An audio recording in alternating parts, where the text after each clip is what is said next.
महामंडलेश्वर पंचानंद जी, क्या आपको लगता है कि वाकई ये एक चेले की चाल हम यहाँ पर देखें, जो गुरु शिष्य की एक जंग चल रही थी, या इसे उत्तराधिकारी की लड़ाई हम देखें, या आप क्या देख रहे हैं जो अखाड़ों की ये जो संपत्ति विवाद जो सामने आ रहा है, जमीन विवाद जो सामने आ रहा है, क्या लगता है आपको?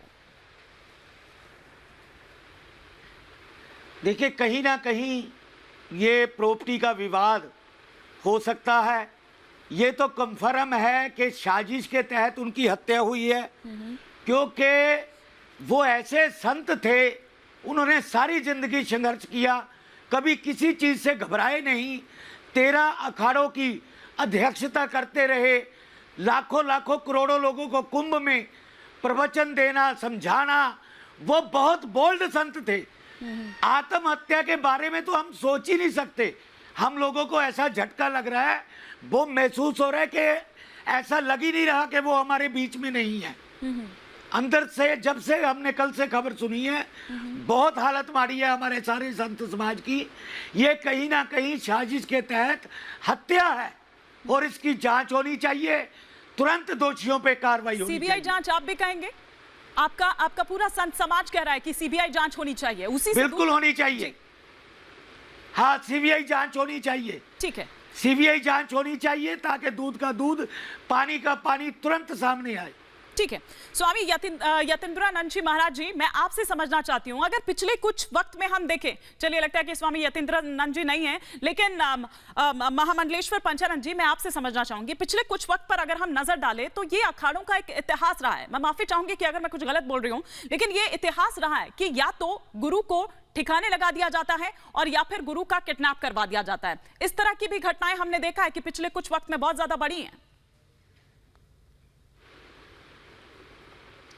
देखिए, ऐसा है, जो समर्पित शिष्य होते हैं वो कभी ऐसी नहीं करते, गुरु की शिक्षा पे चलते हैं। ये जो घटनाएं पीछे हुई हैं, ये कुछ स्वयं बने फर्जी संत समाज में घुसपैठ करके चेले बन गए, जिनका अपना ग्रस्त परिवार होता है। क्योंकि जो सन्यासी है वो अखाड़े और मठ को समर्पित होता है, अपने गुरु को समर्पित होता है। लेकिन जो ग्रस्त लोग संत समाज में बढ़ जाते हैं, वो अपने परिवारों में पैसा ले जाके देते हैं, परिवारों के बारे में सोचते हैं, तो ऐसे शिष्य कहीं ना कहीं अपने गुरु के लिए, संत समाज के लिए घातक होते हैं। ठीक है, ठीक है महाराज जी, आप बने रहिए हमारे साथ। स्वामी यतीन्द्रानंद जी महाराज भी मेरे साथ जुड़ चुके हैं वापस से।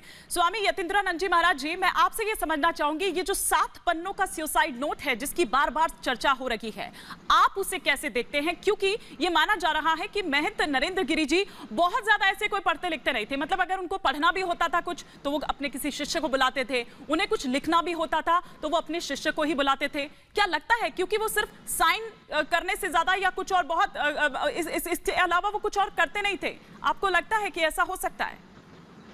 देखिए, जो सुसाइड नोट है वो भी बहुत बड़ा एक संदेह के घेरे पे है, क्योंकि जो उनके निकट थे, और मैंने भी कई बार देखा है, जैसे कोई नंबर उनको अगर मोबाइल में फीड करना होता था तो खुद नहीं कर पाते थे, वो किसी को कहते थे कि जरा ये नंबर फीड कर दो। और जो उनके निकटस्थ लोग हैं, अखाड़े के लोग हैं, जहाँ दिन रात लिखने पढ़ने का काम भी रहता है, उनका भी मानना है कि महाराज जी लिख नहीं पाते थे, वो केवल हस्ताक्षर करते थे, और हस्ताक्षर भी बड़ा अटक के करते थे, कोई फ्लोइंग उनकी लेखनी नहीं थी।